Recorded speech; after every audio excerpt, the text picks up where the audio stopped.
peut-être pas du point de vue de la contrainte, mais justement sur, si on reprend le thème de l'hyper-transformation, les organisations aujourd'hui, on l'a dit, elles sont mises à rude épreuve pour se transformer et sur l'enjeu, cette fois-ci, humain, donc des compétences, des ressources humaines, des transformations qui sont à l'œuvre. Aujourd'hui, quelles sont vos visions et en tout cas quelles stratégies vous mettez en place pour répondre à ces besoins de transformation en compétences et aussi à contrario peut-être, comment accompagner les mutations des personnes et l'évolution des compétences, des activités, elles, en décroissance ou qui sont plus en tout cas les compétences, de demain qui sont les compétences encore d'aujourd'hui, mais surtout, d'hier. Peut-être, Jérôme pour commencer sur le sujet? Bah, c'est un enjeu majeur, bien évidemment, les compétences. On le voit bien, je vous l'ai dit dans ma première réponse, on est en hyper-transformation, c'est-à-dire que je vous expliquais qu'on changeait le principe du flux du réseau. Alors voilà, ça se dit en une phrase, c'est quelques mots, ça paraît très simple, mais c'est un autre métier et ça implique que les 11 000 techniciens de GRDF apprennent à travailler différemment. Donc il y a un accompagnement très fort à faire. Au-delà de ça, on a aussi toute une force commerciale qui jusqu'à maintenant accompagnait nos clients dans des nouveaux usages au gaz, etc.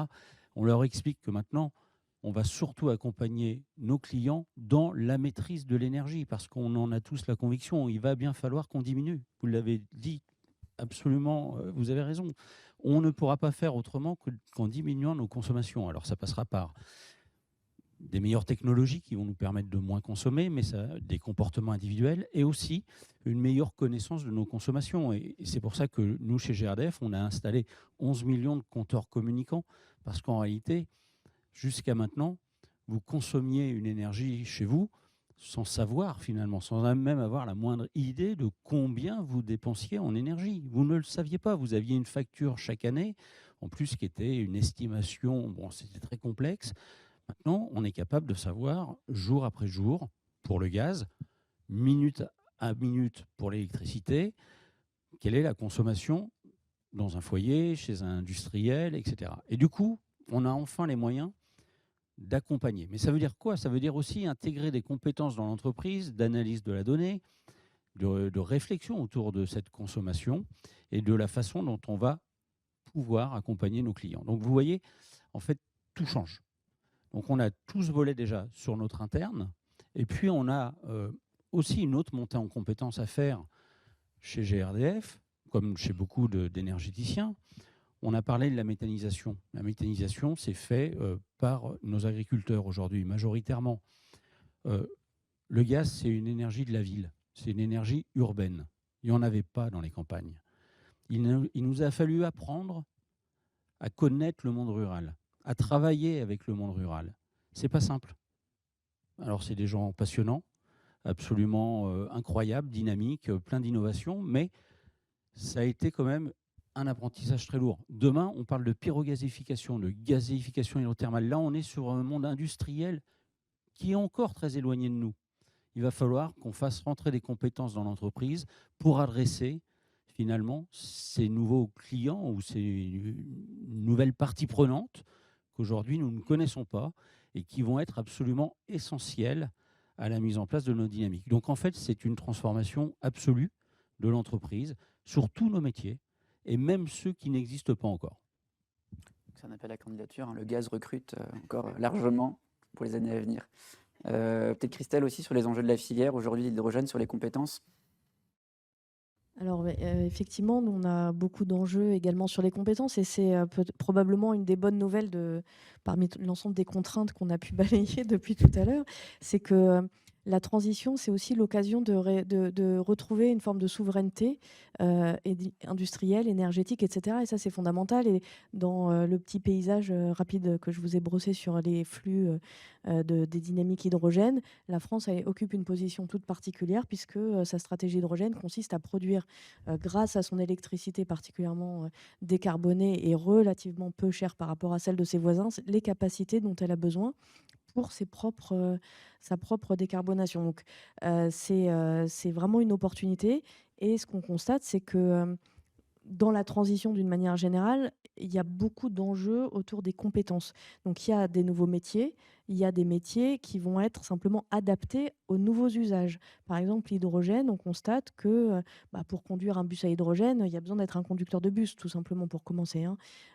Mais par contre, en effet, comprendre comment fonctionne le bus à hydrogène et avoir derrière tout le réseau en termes de maintenance, d'opération, de zone ATEX sur les dépôts, etc., etc. Là, on va avoir besoin de compétences.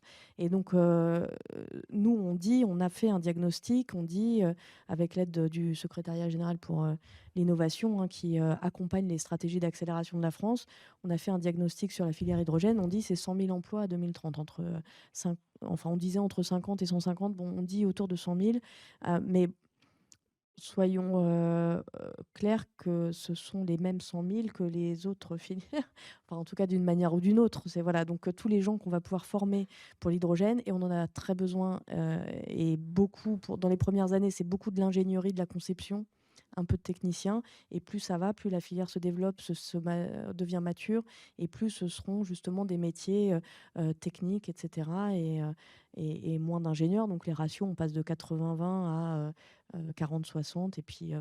Bon. Mais donc on a une perspective, là, pour vous donner un peu de chiffres autour de ça. On avait environ 3 000 emplois qu'on disait associés à la filière hydrogène en 2021. Cette année, en 2023, puisqu'on a des indicateurs de suivi de la filière, on sait 6 400, je crois. Et donc voilà, on voit que ça croît très vite, on voit qu'il y a beaucoup de métiers en tension déjà, et en termes d'hypercroissance, puisque vous donniez des chiffres chez vous, alors je ne vais pas parler de France Hydrogène qui recrute aussi, non, France Hydrogène qui est passé de 1 salarié à 25 salariés en quelques années, mais de manière plus intéressante dans nos entreprises membres, il y a énormément de PME, PMI, on passe de 10 personnes qui font un équipement, enfin une techno, à 500 personnes dans le développement des stations de recharge hydrogène, dans les piles à combustible, etc. Donc on parle des gigafactories, il y en a beaucoup, enfin beaucoup, en tout cas il y a une dizaine déjà qui sont en train d'ouvrir, donc c'est très concret, et ça c'est de l'emploi. Voilà. Merci. Erwan, justement aussi, les enjeux humains dans une organisation comme la vôtre.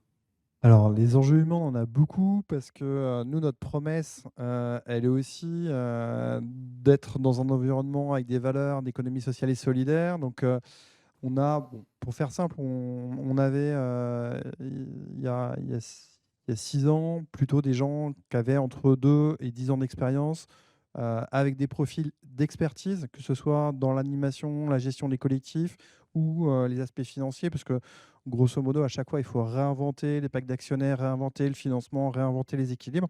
Donc, on avait des expertises assez pointues. Le développement fait que, en fait, aujourd'hui, on s'inscrit dans un écosystème où on est en capacité de recycler de l'expertise qui vient plutôt du monde financier, qui lui un peu en décroissance, on va dire. Et donc, on a des passerelles pour évidemment des gens qui viennent aussi chercher un changement de sens. Mais dans nos outils ESS, on est incapable de s'aligner sur les tarifs. Donc, grosso modo, on a des transferts assez incongrus de gens qui ont plutôt fait 10 ans, 15 ans, leur petit matelas confortable, acheter leur appartement pour dire bon, bah, ok, je suis capable de baisser de 50% mon revenu pour venir travailler sur des projets à valeur ajoutée. À côté de ça, on a des jeunes qui sortent, alors on recrute beaucoup de Bac+5, Sciences Po, ingénieurs, qui viennent pour de la valeur, mais qu'on sera incapable d'accompagner au bout de 5-6 ans. Donc en fait, il faut qu'on travaille dans des écosystèmes de collectivités, de développeurs privés, en tout cas qui vont pouvoir, tout en respectant nos valeurs, les aider à progresser sur le long terme. Donc nous, là, on est clairement à la croisée de chemins très compliqués, où on est incapable de faire une promesse aux jeunes ou même aux intermédiaires de dire on vous gardera 10 ans, parce qu'en fait, au bout de 5-6 ans, vous aurez peut-être fait le tour du chantier. Alors, quand on est sur des projets, évidemment, la roue tourne et on se réinvente, mais en fait, il faut que vous puissiez aussi grandir en management, et ça, on ne sait pas faire. Donc, en fait, nous, on est en train de travailler en amont et en aval pour donner la perspective à nos salariés et que ça soit motivant pour eux de rester 1, 2, 3 années de plus pour nous redonner l'expertise. Et puis, on a un travail de mobilisation des bénévoles que je signalais tout à l'heure. Et du coup, là, pareil, on travaille aussi avec les entreprises, alors principalement de l'ESS, mais aussi les cabinets comme le vôtre, avec du pro bono, parce que ça intéresse. Ce n'est pas uniquement les gens en fin de carrière, c'est aussi dans les valeurs des consultants de se dire moi, ça m'intéresse de faire 1-2 semaines de pro bono sur ces thématiques-là. On a énormément de programmes qui arrivent où aujourd'hui, en fait, des gens, au bout de 5-6 ans d'expérience, pendant 2 fois 6 mois, vont se reconvertir, veulent toucher l'ESS pour voir est-ce que ça les intéresse, ça fait du sens pour eux pour passer ou revenir dans les métiers plus classiques, mais en tout cas faire l'expérience. Et donc nous, ça nous fait beaucoup de ressources avec des attentes différentes. Et clairement, c'est pas simple d'avoir des managers en association parce qu'ils ne sont pas du tout dans cette logique d'encadrement de la population, d'anticiper tous ces besoins-là. Donc aujourd'hui, c'est compliqué aussi d'avoir des managers. Donc il y a un besoin, oui, d'hybrider les postes, les salaires et les filières finalement de carrière, Ouais, les parcours, ouais. les parcours. Ouais. Et peut-être si on dézoome, Olivier, je crois que justement au-delà même des compétences et des ressources, il y a un enjeu que vous vouliez aborder autour du management interculturel, puisque le problème est aussi mondial. Je partirai toujours des clients, hein, désolé avant de parler de l'entreprise, mais le problème de mes clients, du coup, sont les miens. Et ce qu'on voit dans le monde dans lequel on intervient, de la transformation que vous citez, là, mais qu'on voit dans des pays très, très, très différents, avec des problématiques différentes, c'est du change management. Enfin, c'est même un change, grand change, avec des majuscules. Parce qu'il faut changer complètement les modèles, il faut changer complètement les modes de fonctionnement et changer les gens. On essaie de nous faire croire que c'est la technologie qui va régler les problèmes. Je ne sais pas si elle en réglera 50%. Ça serait bien si elle en réglait 50%. Hein. 50 autres pourcents, ça va venir de nous, de nos comportements. Et dans le système qui change, dans le système technico-économique qui change, être capable de savoir comment changer. Et là, je veux dire, c'est assez dramatique. On a fait un choix, nous, il y a 5 ans, de dire on va passer, pour une PME, c'est un peu gonflé, mais à une vision, un accompagnement global. On a appelé ça Smart Energy Management des systèmes complexes.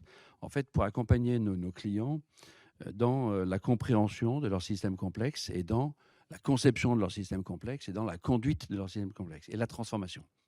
Donc, c'est consommation, stockage à hydrogène, c'est autoproduction. Il n'y a que les centrales nucléaires qu'on ne bricole pas. Il y a même des centrales à charbon, parce qu'il faut qu'on leur dise de monter ou de baisser.